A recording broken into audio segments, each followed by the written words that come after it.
It was Prime Minister Questions today, and it's safe to say that it was very fiery. In today's video, we will watch and react the ferocious row as Starmer is mocked and called out. But first, hit the like button and subscribe to the channel for more British content. Just a quick one to say we have new Liber t-shirts available on our website. You can check the link in the description or go to BritishStand.com. Have a watch. Later today, the Prime Minister is meeting the family of Sir David Amess. Sir David gave this House and our country 40 years of service. I hope the Prime Minister will agree that getting the response to his murder right is vital, not just to his family, but to our democracy. Mr. Speaker, every week I speak to businesses who are letting go of staff or closing. Has the Prime Minister been given an estimate of how many people will lose their jobs because of his budget? Prime Minister. Mr. Speaker, just on the question of Sir David, he was a deeply loved and respected colleague, and behind me is the plaque, as is the plaque to Joe Cox in front of me. And I know this was deeply felt by the House, but particularly, as I acknowledged at the time, by the party opposite, who lost a colleague and a friend in the most awful of circumstances. Mr. Speaker, I am meeting the Amess family later on today and will make sure that they get answers to the questions that they ask. Mr. Speaker, in relation to businesses, I'm really pleased to say we've got thousands of new jobs into the economy. We've got more investment in the last 20 years, an absolute record. Wages are up higher than prices. 3 interest rate cuts, the best boost for the cost of living for a very long time. Mr. Speaker, the Prime Minister needs to get out more. Inflation is up, and estimates of job losses are between 130,000 and 300,000. Okay. His tax rises are hurting every sector of the economy. Things are getting worse for nurseries. Nurseries are writing to stressed parents right now, telling them that fees will go up because of his jobs tax. Can he explain how more expensive childcare is good for the economy or for working families struggling to make ends meet? Well, Mr. Speaker, we're putting in childcare. Look at the breakfast clubs, 2 in her constituency. But she's rather forgetting the £22 billion black hole that they left, that we had to deal with. That's why we had to take the necessary but right measures we did in the budget. And what's her response? Not that she'd reverse them. Oh, no, she doesn't say that. She attacks what we've done, but she doesn't say she would reverse it because she wants all the benefits of our budget in returns of investment, but she doesn't want to pay for it. That's how we got into the mess in the first place. Mr. Speaker, the Prime Minister is out of touch because he should know that nurseries are charging over £2,000 for full-time care. That's £24,000 a year after tax, and he's talking about 60p breakfast clubs. He has no idea what people out there are experiencing, and it is not just the families. Even councils must pay his jobs tax. To cope with it, the average council tax bill is increasing by over £100 in April, after he promised to freeze it. Hard-working families' money is going to the Chancellor instead of social care and fixing potholes. Why should these families pay more for less? Well, she really shouldn't denigrate what she calls, I think, 60p breakfast clubs. She should be welcoming them. And she asked about council tax, Mr. Speaker. The Tories put up council tax every year for 12 years. Their manifesto, Tory LGA manifesto, government should remove the caps on council tax. And then Hampshire Council, Tory, wanted a 15% increase. We said no.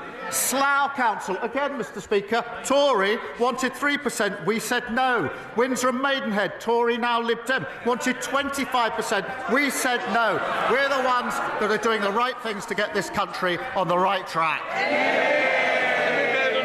Mr. Speaker, the point is he promised to freeze and they are going up. And if he wants to talk about councils, let's look at Liverpool or maybe Birmingham, where the rubbish is piling up so high, people vote Labour and all they get is trash, just like what he's saying at the dispatch box.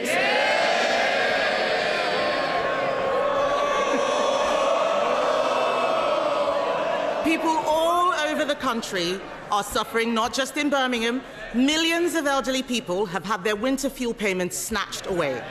At the same time, care home fees are set to go up by a devastating £3,000 because of his jobs tax. How does he expect pensioners on a fixed income to make ends meet? Mr. Speaker, this is why it's so important that wages are up higher than prices.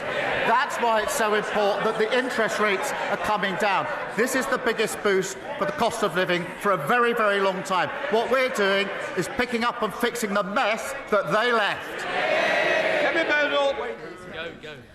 Mr. Speaker, the Prime Minister is not looking at what is happening out there. Every day I speak to businesses who are telling us that they think that they are going bust. And as if businesses and families didn't have enough to worry about, supermarkets say food prices will increase by over 4% because of the jobs tax. And that's before we get to the immoral family farms tax on the very farmers who work so hard to produce our food. What does the Prime Minister have against farmers anyway? Does he not see that his budget is killing farming in this country and he is making life so much harder for everyone else? Mr. Speaker, the budget provided £5 billion for farming over the next 2 years.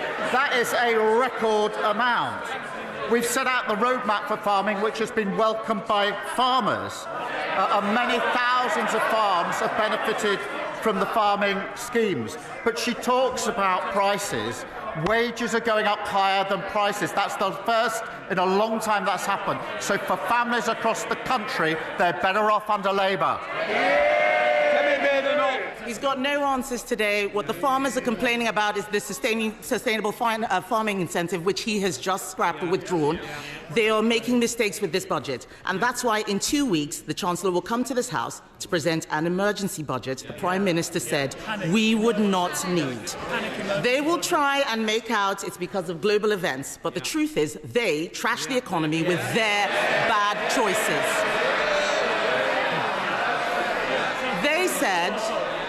They said they'd look after pensioners.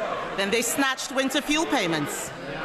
They said that they would be pro-business, but they hiked taxes on jobs. And he, Mr. Speaker, he promised to freeze council tax, but it's going up by £100. This is a high-tax, low-growth, job-killing government. Will he use the emergency budget to fix the mess he's made? Mr. Speaker, inflation under them 11%, £22 billion black hole, a mini budget that made us the laughing stock of the world, and they want to give lectures on the economy to us. No, thank you very much.